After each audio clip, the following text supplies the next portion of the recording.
অনেকেই ফ্রিল্যান্সিং শুরু করতে চাচ্ছেন কিন্তু বুঝতে পারছেন না কিভাবে শুরু করবেন। আসসালামু আলাইকুম এভরিওয়ান, আশা করি প্রত্যেকে অনেক অনেক বেশি ভালো আছেন। তো আজকে আমরা ফ্রিল্যান্সিং শুরু করার 5টি কার্যকরী পদ্ধতি সম্পর্কে জানব। নাম্বার 1, কোনো একটি বিষয়ে স্কিল অর্জন করা। ফ্রিল্যান্সিং শুরু করতে হলে আপনাকে কোনো একটি বিষয়ে প্রপারলি দক্ষতা অর্জন করতে হবে, যেমন graphic design, digital marketing, AI services ইত্যাদি। নাম্বার 2, কোথা থেকে শিখবেন প্লাস স্কিল অর্জন করবেন। এক্ষেত্রে আপনি চাইলে কোনো একটি ভালো প্রতিষ্ঠান থেকে শিখতে পারেন বা চাইলে ফ্রিতে ইউটিউব থেকেও শিখতে পারেন। তবে আমার মতে কোনো ভালো একটি প্রতিষ্ঠান থেকে পেইড কোর্স করাই উত্তম। নাম্বার 3তে রয়েছে ইংরেজিতে স্কিল অর্জন করা। ফ্রিল্যান্সিং করতে হলে আপনাকে ইংরেজি জানতে হবে। তার মানে এই না যে শুরুতে আপনাকে অনেক বেশি হাই স্কিলড হতে হবে। যেমন বাইরের কাছ থেকে কাজ বুঝে নিতে পারলেই হবে।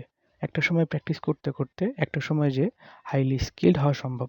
নাম্বার 4, মার্কেট প্লেসে অ্যাকাউন্ট তৈরি করা। ইতিমধ্যে যে স্কিলগুলোর কথা বলেছি এগুলো অর্জন করা হয়ে গেলে আপনাকে মার্কেট প্লেসে অ্যাকাউন্ট খুলতে হবে, যেমন ফাইবার, আপওয়ার্ক, ফ্রিল্যান্সার, গুরু ইত্যাদি। নাম্বার 5, কম্পিউটার বা ল্যাপটপ ক্রয় করা। প্রফেশনালি শিখতে গেলে আপনাকে অবশ্যই পিসি বা ল্যাপটপ ব্যবস্থা করে নিতে হবে। যদি আপনি একই জায়গায় বসে কাজ করতে চান বা ঘরে বসে কাজ করতে চান তাহলে অবশ্যই আপনাকে পিসি বিল্ড করে নিতে হবে।